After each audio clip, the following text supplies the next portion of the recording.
Bendición que podamos estar acá reunidos. Que Dios bendiga el esfuerzo que cada uno ha hecho. Vamos a ir, hermanos, esta noche al Evangelio de San Juan. Vamos a ir al Evangelio de San Juan, al capítulo 11, 45 y al 53. El Evangelio según San Juan, capítulo 11. Vamos a orar.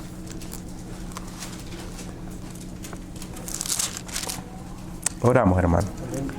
Padre, buen Dios que está en los cielos, gracias, Señor, le damos por un día más de vida que nos ha dado.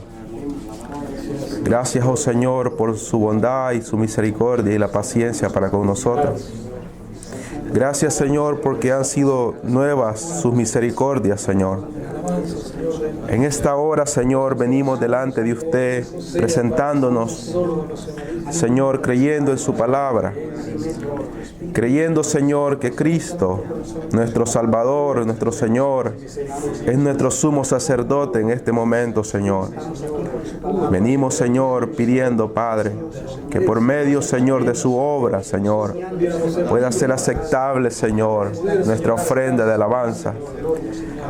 Señor, yo le pido que sea usted obrando en nuestros corazones, en nuestra mente, que sea usted obrando en nuestra vida, Señor, para que esta noche, cada uno de los que estamos en este lugar, seamos bendecidos por medio de su palabra. Para que esta noche, Señor, cada uno, Señor, conforme a la necesidad espiritual que tengamos, seamos bendecidos, Señor, por medio de su palabra. Señor, que aquellos que todavía, Señor, están apartados, Señor, Señor, de su voluntad, puedan venir, Señor, a entender, que puedan esta noche comprender su palabra, Señor, que su Espíritu Santo siembre esa semilla, Señor, y que caiga en una buena tierra, que pueda dar fruto, Señor, delante de usted. Ayúdeme, Señor, para poder interpretar correctamente su palabra y poder, Señor, de los cielos, interpretarla y exponerla de la manera correcta, Señor, guiado por su poder, por su Espíritu Santo. Se lo pedimos en esta noche, en el nombre de su Hijo amado Jesucristo. Amén y amén. Vamos a leer el versículo 11 del versículo 45, perdón, del capítulo 11 de San Juan hasta el 53.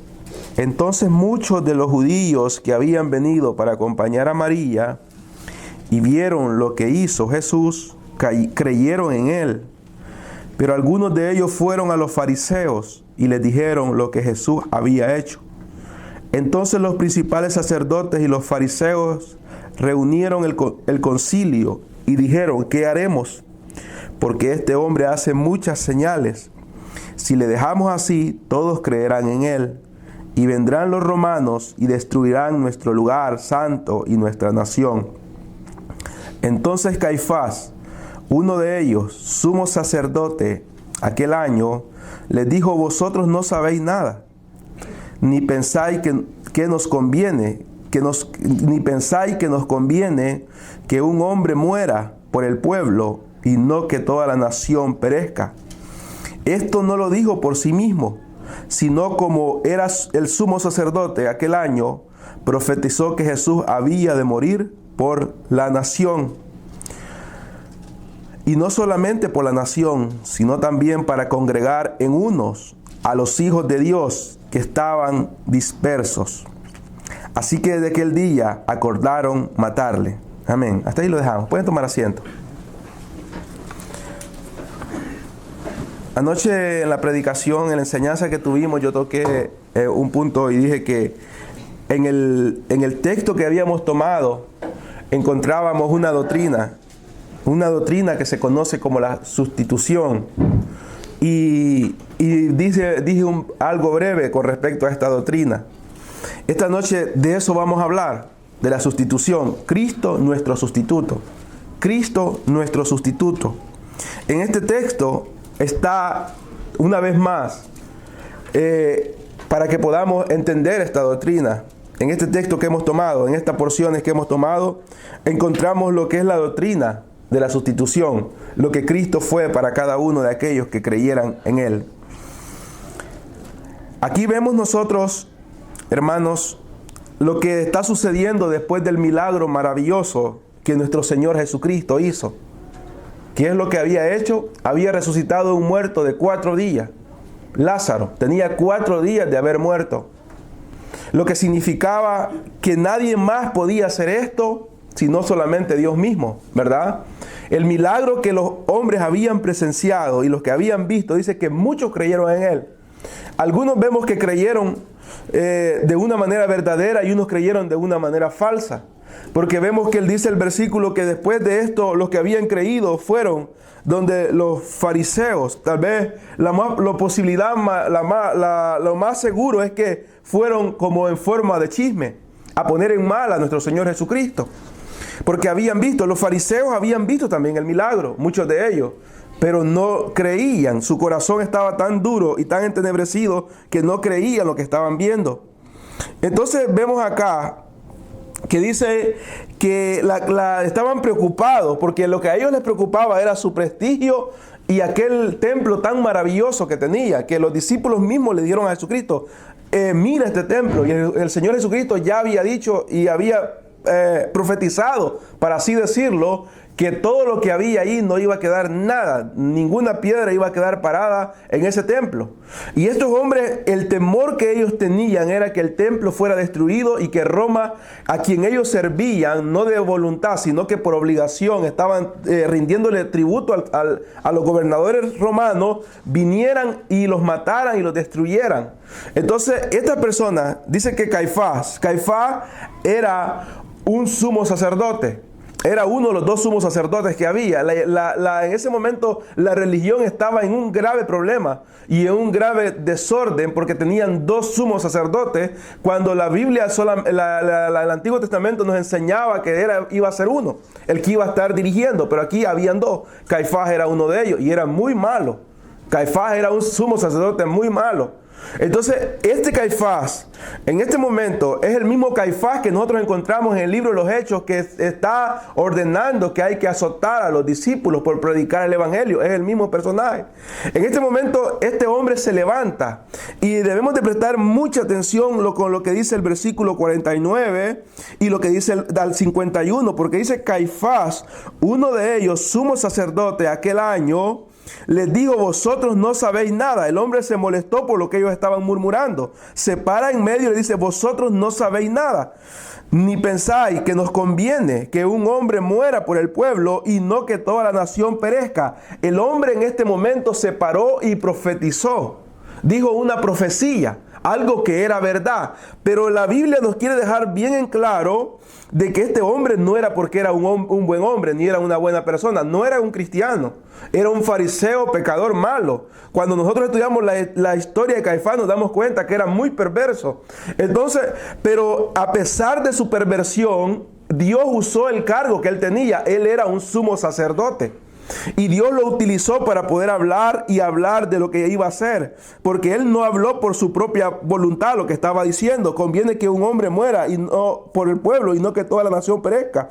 Y dice el versículo 51 que esto no lo dijo por sí mismo, sino que Dios puso en él, ¿verdad?, para que él pudiera profetizar lo que Cristo iba a hacer por el pueblo, por la nación, por aquellos que Dios había escogido. ¿Qué era lo que iba a hacer? Sustituir lo que tenía que pagar la humanidad, sustituirla. ¿Por quién? Por Cristo. Cristo, un hombre, dijo él, conviene que mejor uno solo muera, que maten a una persona, nada más. Y esta persona tiene que ser la que ustedes están hablando, Jesucristo, el que se llama Mesías. ¿Qué fue lo que entonces Cristo hizo? Mire, de los que somos padres acá, madre, la mayoría sabe ya, y yo creo que ha experimentado en este lugar esto, para que podamos entenderlo de la mejor manera. Cuando un hijo se enferma, cuando un hijo se grava, cuando un hijo está en una situación de enfermedad, un padre, una madre, ya tiene 3 días de estar viendo a su hijo, o tiene una enfermedad incurable, tiene una enfermedad de gravedad y está ingresado y el doctor dice que no hay ninguna mejoría. ¿Cuántos padres y cuántas madres no es verdad que han deseado Y han dicho en su corazón, en su mente, con lágrimas y aún con voz audible a veces, han clamado a Dios diciendo: Señor, quítale esta enfermedad ya y pásamela a mí. ¿Alguna vez una mamá de las que está aquí lo ha hecho? ¿O un padre? Sí. Los padres y las madres, cuando ven una criaturita pequeñita de poca edad que está muy indefensa y que a veces no puede ni hablar y expresar lo que siente, ha dicho: Señor, por favor, detén el sufrimiento ya de esta criatura. Yo lo amo tanto, es mi hijo. Por favor, si quieres, puedes pasármelo a mí, pero que esta enfermedad se detenga. Sí lo hemos dicho, ¿verdad? Sí lo hemos deseado. ¿Qué es lo que estamos diciéndole? ¿Qué es lo que estamos diciéndole a Dios? Yo quiero ser sustituto y sufrir lo que Él está sufriendo, que Él ya no sufra, pero yo quiero sufrir en vez de Él. Hazlo, por favor. Eso es ser un sustituto. Eso es sustituir a una persona que está sufriendo, que está padeciendo. Entonces, lo que está diciendo acá es la doctrina de la sustitución. Para que podamos entenderlo, para que podamos entender lo que estoy hablando y podamos dar cuenta lo maravilloso que esto es, vamos a Isaías 53. Anoche yo mencioné Isaías 53. Isaías 53, y nos vamos a mantener en ese texto para estudiar y ver lo que significa lo maravilloso que Cristo hizo por nosotros cuando este hombre había dicho esta profecía muchos años antes. Dios mismo, el Padre, por medio del profeta Isaías, había dicho lo que iba a suceder y lo que este hombre profetizó y lo que sucedió posteriormente, llevando a Cristo a la cruz del Calvario. Isaías 53, el profeta comienza haciendo una pregunta. Y el profeta dice: ¿quién ha creído a nuestro anuncio? ¿A qué anuncio? Al anuncio que él mismo había profetizado. ¿Qué había dicho? Que iba a venir una virgen, iba a concebir, que iba a venir la libertad, que iba a venir la salvación de Jehová, que Dios no quería que el hombre pereciera. ¿Quién ha creído al anuncio? Dijo Isaías. Para así entenderlo, ¿quién ha creído al anuncio de Jeremías? ¿Quién ha creído al anuncio del rey David? Decía él. ¿Quién ha creído a Ezequiel? ¿Quién ha creído mi anuncio? Lo que estaba sucediendo en el tiempo de Isaías es lo que vemos en el día de hoy. Las personas no creen en lo que se está anunciando. La mayoría de personas que se les predica el evangelio no creen, no quieren atender. Se les está diciendo y se les está advirtiendo y no quieren atender ni quieren venir al Señor. Entonces el profeta dice: ¿quién ha creído a nuestro anuncio?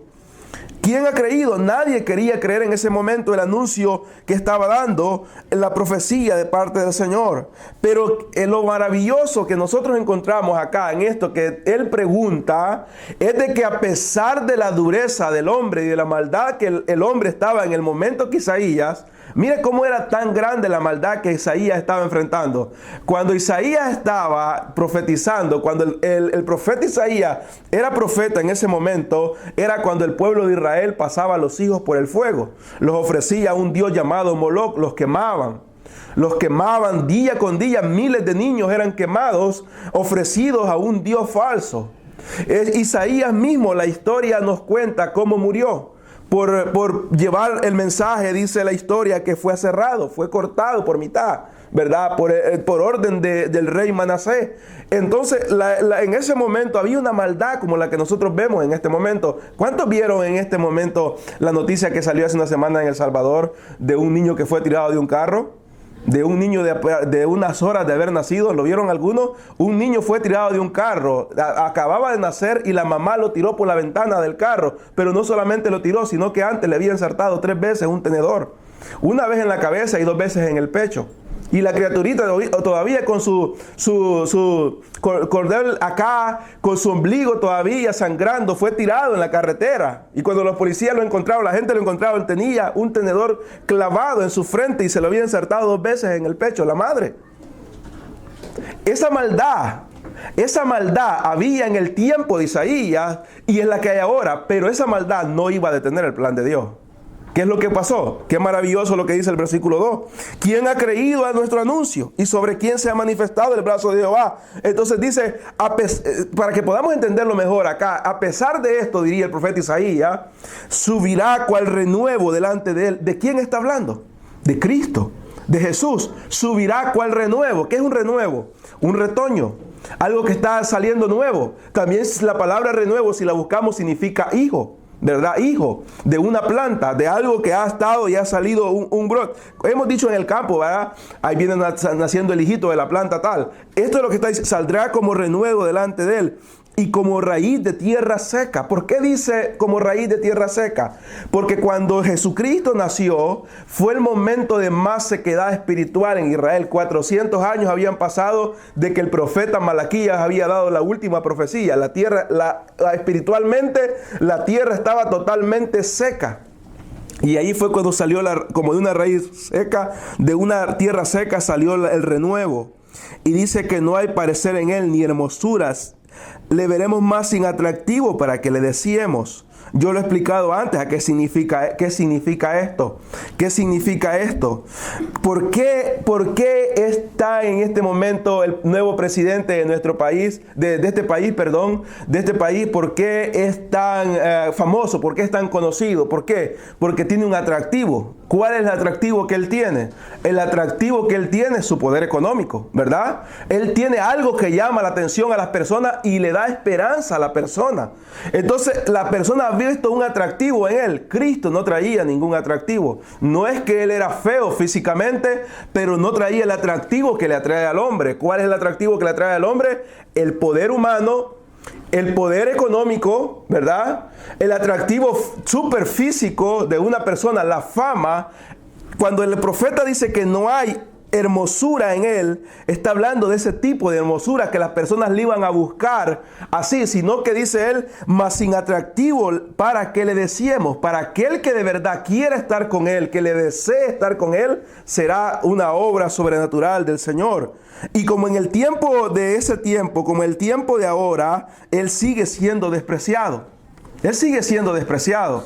Él fue despreciado, como lo vemos aquí, dice, despreciado y desechado entre los hombres. Y aquí quiero que podamos ir notando lo que Él hizo por nosotros. Miren lo que dice acá. Dice que fue despreciado y desechado entre los hombres. Él sigue siendo todavía despreciado y desechado. El profeta lo profetizó. Y dice, varón de dolores, experimentado en quebranto. Varón de dolores y experimentado en quebranto. Nosotros sabemos que desde el principio de la venida, desde el nacimiento de nuestro Señor Jesucristo, Él experimentó el dolor y el quebrantamiento. Mire, hermano. Cuando nosotros nos sintamos adoloridos, nos sintamos quebrantados por el desprecio, por cualquier cosa, vayamos a Isaías 53. Vayamos a Isaías 53. Y si alguien experimentó de verdad sin merecerlo el dolor y el quebrantamiento, fue nuestro Señor Jesucristo. Fue nuestro Señor Jesucristo, lo experimentó. Y dice que no solamente lo experimentó, sino que le escondimos de él el rostro. Fue menospreciado y dice que no fue estimado para nada. Y aquí viene el versículo 4 y dice, ciertamente llevó él nuestras enfermedades y sufrió nuestros dolores. Mire, cuando una persona lee esto y quiere atacar el cristianismo y quiere atacar nuestra fe, ¿sabe qué es lo que dicen ellos? Y si es verdad lo que dice este versículo, ¿por qué los cristianos se enferman todavía? ¿Por qué los cristianos se enferman todavía? ¿De qué enfermedad y de qué dolor está hablando acá el profeta Isaías? Si nosotros hoy podemos clamar al Señor en el nombre de Jesús por una enfermedad y Dios puede hacer el milagro si Él quiere. Pero esto va mucho más allá de lo que estamos viviendo en el presente. ¿Por qué? Si oramos una vez o dos veces, ¿qué sucede? Y no somos sanados, ¿qué hacemos? Decimos rápidamente, ¿verdad? Los médicos Dios los ha puesto, y es verdad. La Biblia no va en contra de los doctores. La Biblia no va en contra de los médicos. Vean, Lucas era un doctor y se describe como el doctor amado, como el médico amado. Dios dio la sabiduría. No hay ningún problema. Entonces, ¿de qué habla de que sufrió nuestras enfermedades y nuestros dolores? Esto va mucho más allá. Esto va mucho más allá. ¿A qué se refiere? Apocalipsis lo dice. Veamos lo que dice Apocalipsis, capítulo 21. Apocalipsis capítulo 21.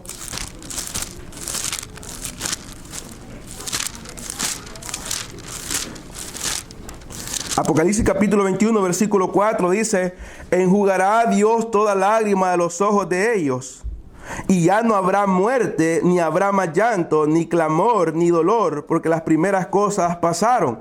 Enjugará Dios toda lágrima de los ojos de ellos, y ya no habrá más muerte, ni habrá más llanto, ni habrá clamor, ni dolor. ¿Por qué? Porque las primeras cosas pasaron. De esto es lo que en sí Isaías está hablando.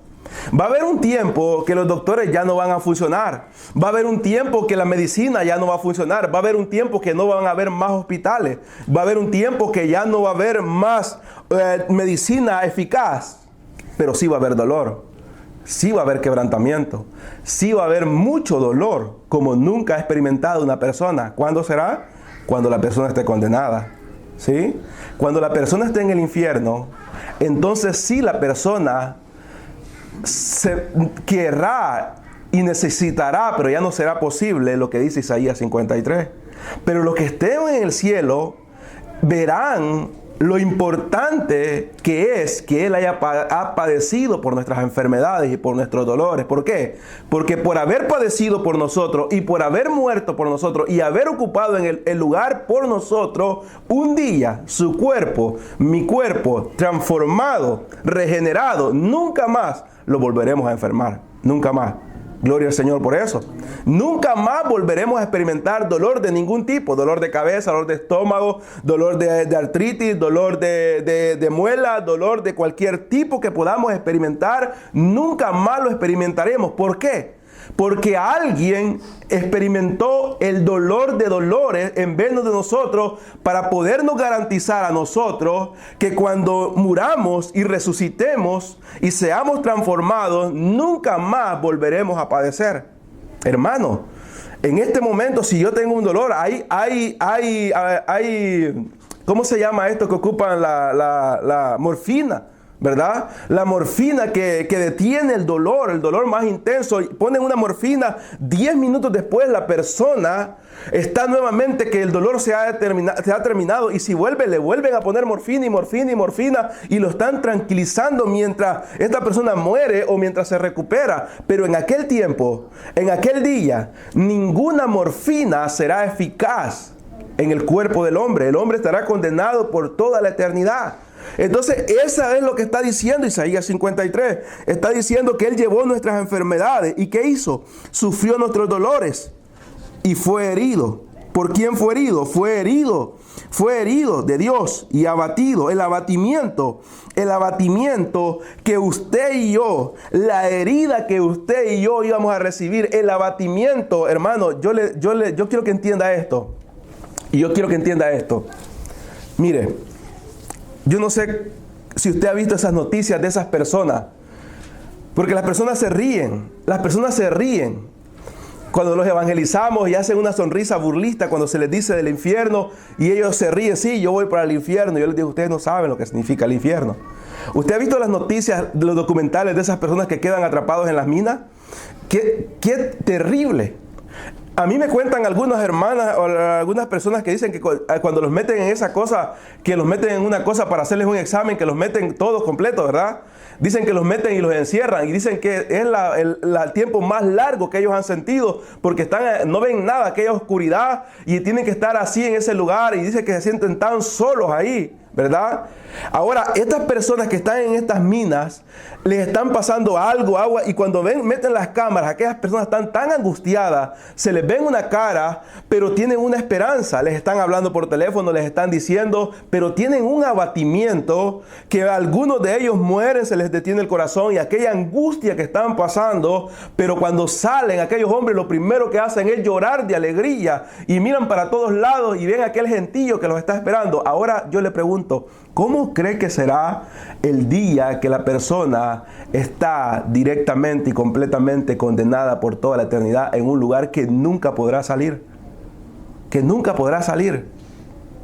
¿Se acuerdan de un joven que secuestraron en El Salvador? Tal vez algunos se acuerdan de un joven muy famoso que secuestraron en El Salvador, que la guerrilla tuvo por mucho tiempo encerrado en una cisterna. No me acuerdo del apellido de ese muchacho, pero ese muchacho era un millonario, hijo de unos millonarios, lo tuvieron como en una cisterna secuestrado, y estuvo en una cisterna de este porte, no lo sacaban para nada, y hacía todo lo que tenía que hacer. Cuando aquel muchacho salió Cuando aquel muchacho salió, en las cámaras lo pusieron y salió de esta manera, él no podía estirar su hueso porque había pasado años en una cisterna. Él no sabía nada dónde estaba, era un esqueleto completo y fue sacado de ahí, no se podía estirar.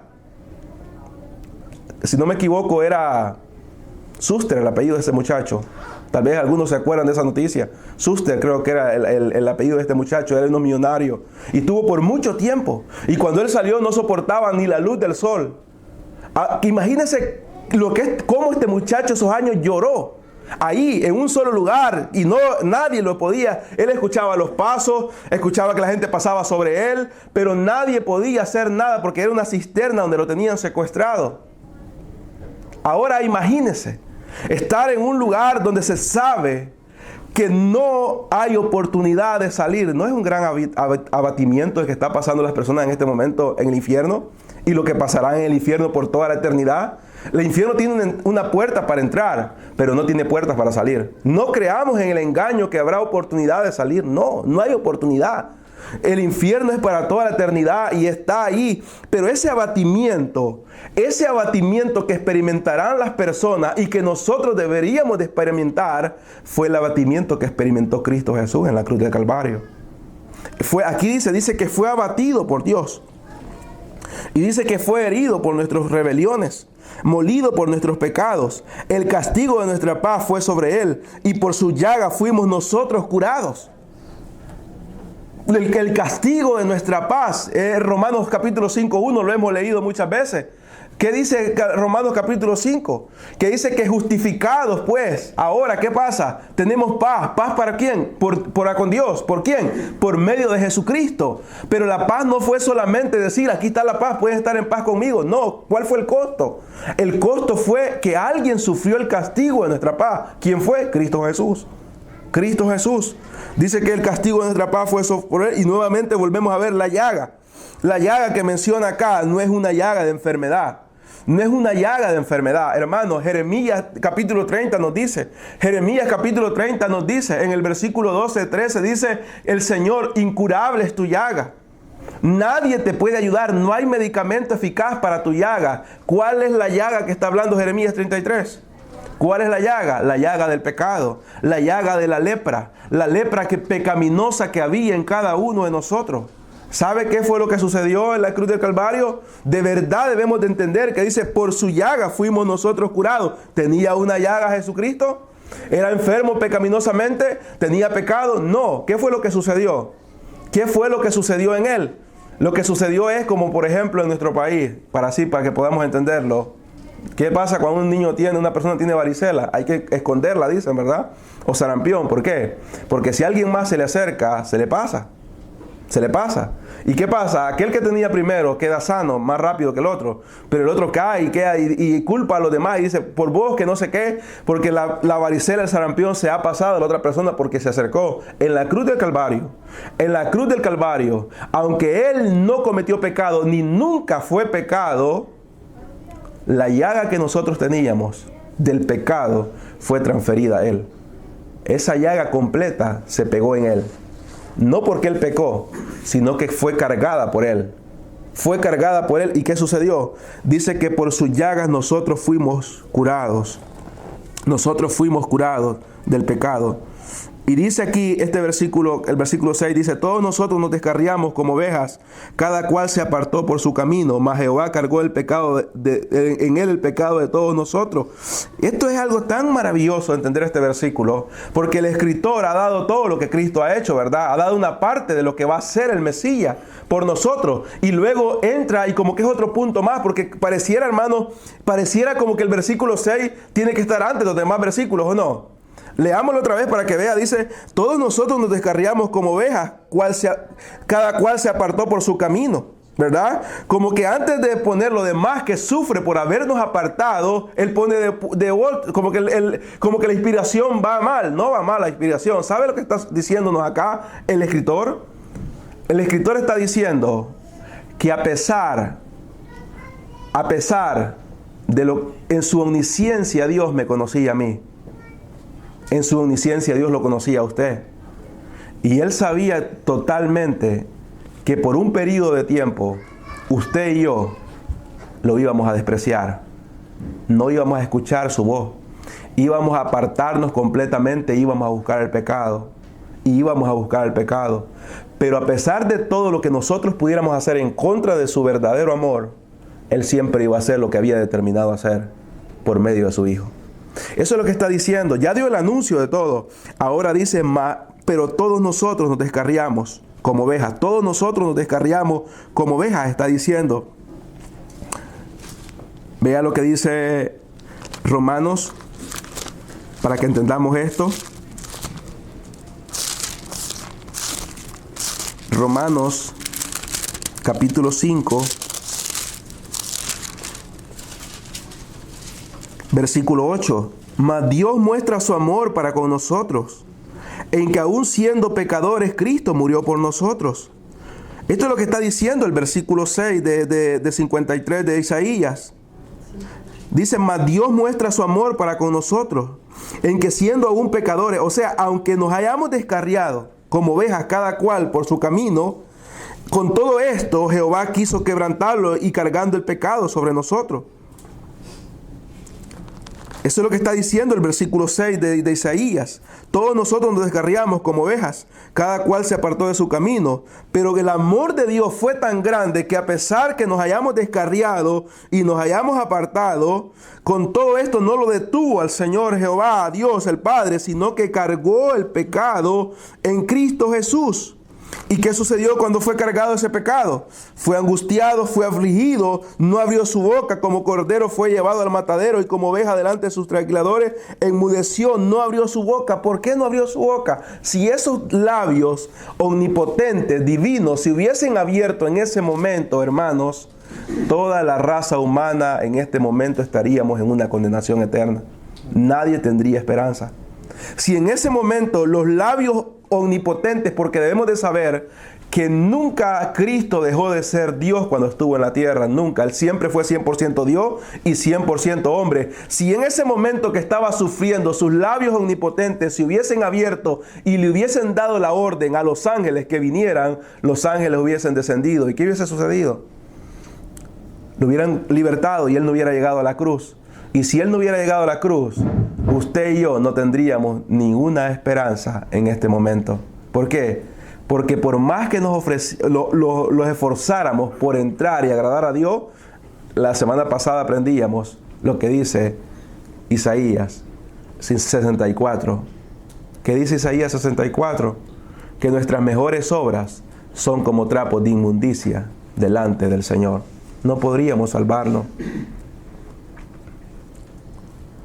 Ahora dice acá el versículo 8, por cárcel y por juicio fue quitado, y su generación, ¿quién la contará?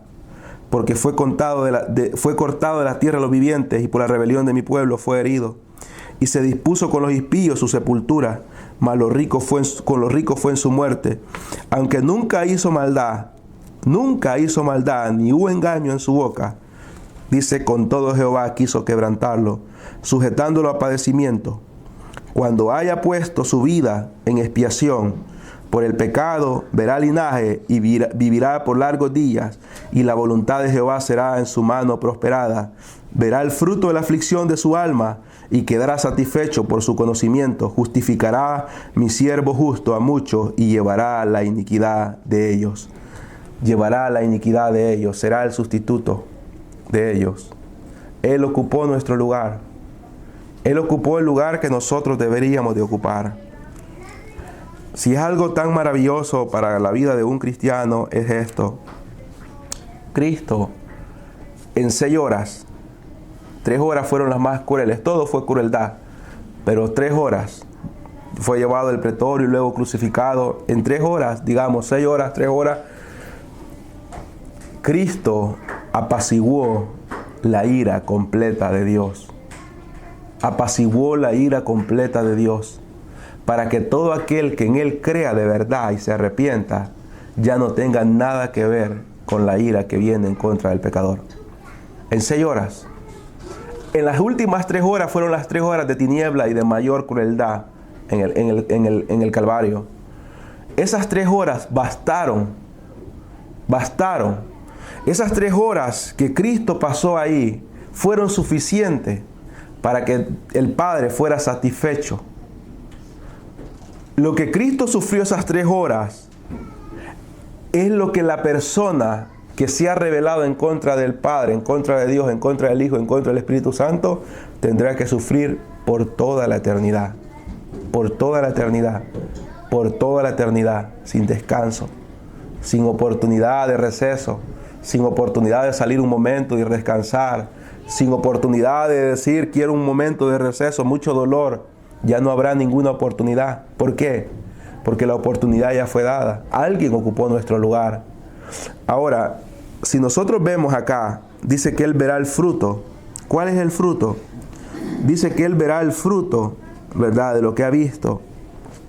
Dice, verá el fruto de la aflicción, dice el versículo 11, de su alma. Mire qué aflicción la que pasó Cristo en la cruz del Calvario. Y dice que Él verá el fruto. ¿Cuál es el fruto? ¿Cuál es el fruto que Él verá? En el mismo versículo está la respuesta. Y es mucho, mucho. Esto no es todo. La Biblia nos enseña que no todo el mundo, ¿verdad?, obedecerá, sino que mucho. Y esos muchos serán el fruto de la aflicción de Él. Cada persona que se arrepiente, cada persona que es salva, cada persona que es liberada del infierno, del pecado, de los vicios, de la condenación eterna, es fruto de la sustitución que Cristo hizo en la cruz del Calvario. No importa quién sea, no importa lo que haya vivido, no importa lo que haya hecho. Si viene a Cristo y es perdonado y es salvado, es fruto de aquellas horas de sufrimiento que Cristo padeció en la cruz del Calvario. ¿Por qué? Dice que Él llevó la iniquidad. ¿Cuál iniquidad? La iniquidad de nosotros. La iniquidad de nosotros. Mire, como dije al principio, si un padre pudiera pasar la enfermedad de su hijo, si un hijo está muriendo en un momento ya, un hijo, me imagino yo, ha de ser un momento terrible, ver un hijo morir. Y si el hijo pudiera, el padre pudiera decirle a la muerte, si el padre tuviera la posibilidad de platicar con la muerte cara a cara y decirle a la muerte que por favor se lo lleve a él y no lleve a su criatura, un padre lo haría. O una madre lo haría, sin dudarlo, para que su hijo viviera. Lo haría. Fue lo que Cristo hizo. Fue lo que Cristo hizo. Cuando estudiamos nosotros esta doctrina, nos damos cuenta de algo. ¿Se acuerdan lo que Cristo dijo? Que Él venía a cumplir la ley. ¿Se acuerdan? Que dijo Él, yo no he venido a quitar ni una tilde de la ley. ¿Qué dijo que venía a hacerla? Él venía a cumplir la ley. Él la cumplió a cabalidad a los dos extremos. ¿Cuál? El primero. Dijo que el que cumpliera la ley, ¿qué era la recompensa del que cumple la ley? Vivir. El Señor dijo, el que guarde mis mandamientos, ¿qué sucederá? Vivirá. ¿Verdad? ¿Qué pasó con Cristo Jesús? Murió y resucitó. Él cumplió la ley. Aparte de ser Dios mismo, Él la cumplió a plenitud. Desde el primer mandamiento hasta el último, el más pequeño, Él lo cumplió. Pero Él también pagó, cumplió la otra parte de la ley. ¿Qué dijo la ley? ¿Qué decía el Señor con respecto a la ley? El que no la cumpla, ¿qué sucederá? Morirá. Él morirá, el que no cumple la ley. Él murió. ¿Por qué? ¿Porque no la cumplió? No. Él murió por los que no la cumplieron. ¿Quiénes? Nosotros. Él murió por los que no la cumplieron y los que no podían cumplirla. Y por los que no pueden cumplirla. Si nos encerraran en este edificio, un mes, para que nosotros cumpliéramos la ley, no pudiéramos. Jerónimo, uno de los cristianos de antaño, dice que era tan dura su debilidad para con las mujeres que llegó a tomar una opción, no volverse a bañar para que ninguna mujer se le acercara. No se volvió a bañar, se metió en una cueva como un monje y comenzó a estudiar la palabra y la tradujo. Y dijo, no me voy a volver a bañar, porque dice que él no podía sacarse de su mente. Pero cuando estaba en aquella cueva, ¿qué sucedía? Él hacía muchos años atrás, había visto un baile exótico, dice, y el enemigo lo atacaba estando aún en esa cueva. Si a uno de ustedes o a mí los encerrara en este cuarto Dios y dijera, le vamos a poner llave y alguien va a esconder la llave para que este hermano no salga, para que no peque, aquí vamos a pecar. Aquí vamos a pecar. Pueden tener un comentario, una Biblia, un diccionario, otra Biblia, un himnario, coritos todo el día, el piano sonando, música de alabanza nada más, uno solito acá. Aquí estamos pecando. Vamos a tener malos pensamientos.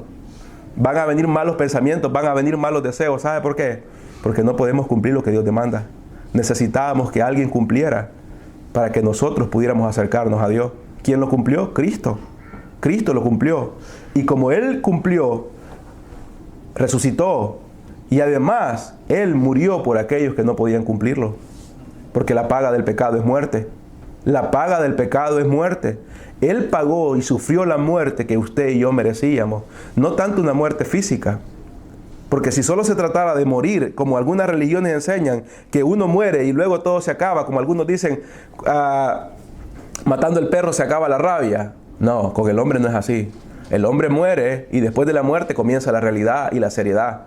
Desde ese momento comienza lo que es de verdad el gozo o el tormento. El gozo o el tormento. Desde ese momento es cuando de verdad el hombre valora o anhela haber sido alguien obediente al Señor. Entonces aquí estamos viendo nosotros lo que está diciendo, ¿verdad? Está diciendo lo que el Señor hizo por cada uno de nosotros. Llevó las iniquidades de cada uno de nosotros.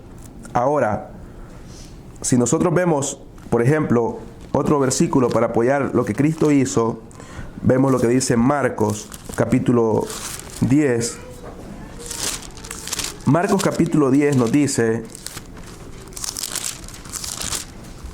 el versículo 45, porque el Hijo del Hombre no vino para ser servido, sino para servir. ¿Y qué? Y para dar su vida en rescate por muchos. Y para dar su vida en rescate por muchos. Eso fue lo que vino a hacer, a sustituir los que debíamos de ser condenados y salvarnos y darnos una nueva naturaleza y podernos acercar al Padre y tener vida eterna. Ahora, con respecto a lo que dice Isaías 53, con respecto a lo que dice Isaías 53, solamente quiero que podamos ver el versículo 6 para que nos demos cuenta de algo. Dice que todos nosotros fuimos descarriados como ovejas, o sea, desperdigamos, fuimos apartados, buscamos nuestro propio camino, ¿verdad? Dios nos creó, Dios nos dio la vida, nos permitió nacer, pero ¿qué hicimos cuando llegamos al conocimiento del pecado? La mayoría, casi todos los que estamos aquí, por no decirlo todos los que estamos aquí, buscamos los placeres, el pecado, descarriados totalmente, ¿verdad? Cada quien dice buscó por su camino. Ahora, ¿qué fue lo que hizo el Señor para nosotros? ¿Qué fue lo que hizo el Señor para nosotros? Lo encontramos en la parábola maravillosa de la oveja perdida, ¿verdad? Cuando Cristo hace de morir por el hombre, el capítulo 15 de Lucas nos dice, y se acercaban a Jesús todos los publicanos y pecadores para oírle, y los fariseos y los escribas murmuraban diciendo, este a los pecadores recibe y con ellos come. Entonces él le refirió esta parábola diciendo, ¿qué hombre de vosotros teniendo 100 ovejas, si pierde una de ellas, no deja las 99 en el desierto y va tras la que se perdió, y cuando la encuentra la pone sobre sus hombros gozosos? Y al llegar a casa reúne a sus amigos y vecinos diciéndole, gozaos conmigo porque he encontrado mi oveja que se había perdido. Os digo que así habrá más gozo en el cielo por un pecador que se arrepiente que por 99 justos que no necesitan de arrepentimiento. Dice Isaías 53:6 que nos descarriamos. Cuando Cristo vino y murió por nosotros, vino a hacer la maravillosa obra, hermanos, que estamos viendo en el día de hoy. Todos descarriados. Y comenzó a buscar oveja por oveja que se había descarriado. Oveja por oveja que se había descarriado. Oveja por oveja. Como lo está haciendo todavía. Él anda buscando aquellas ovejas que están descarriadas. Las toma, las echa en su hombro, las lleva a casa, hablando espiritualmente. Las lleva a casa y hace algo que si pudiéramos entenderlo nosotros a plenitud, que Dios nos ayudara a poderlo entender a plenitud, de lo que esto significa, como lo dice el apóstol Pedro en la primera carta, capítulo 2, dice: pues para esto fuiste llamados, porque también Cristo padeció por nosotros, dejándonos ejemplo para que sigáis sus pisadas. Pero esto es lo que yo quiero que podamos ver, el versículo 22, el cual no hizo pecado, ni se halló engaño en su boca. Es lo mismo que Isaías nos está diciendo. Quien cuando le maldecían no respondía con maldición, cuando padecían no amenazaba, sino encomendaba la causa al que juzga justamente. Quien llevó él mismo, y aquí cita a Isaías, el apóstol Pedro, dice: quien llevó él mismo nuestros pecados en su cuerpo sobre el madero, para que nosotros, estando muertos a los pecados, o sea, ahora lo que hablamos ayer, que estamos vivos, vivamos a la justicia, y por cuya herida fuiste sanados. Pero mire esto que dice el versículo 25, la última parte. Leamos el versículo 25, dice: porque vosotros eras como ovejas descarriadas. Leímos el 6, ¿verdad? De 53. Nos descarriamos y nos apartamos totalmente, cada cual por su camino. Porque vosotros, dice el apóstol Pedro, eran ovejas descarriadas. Y mire lo que dice ahora. Pero ahora, ¿qué ha sucedido? Habéis vuelto al pastor. Habéis vuelto al pastor. ¿Qué dijo el salmista en el capítulo 23?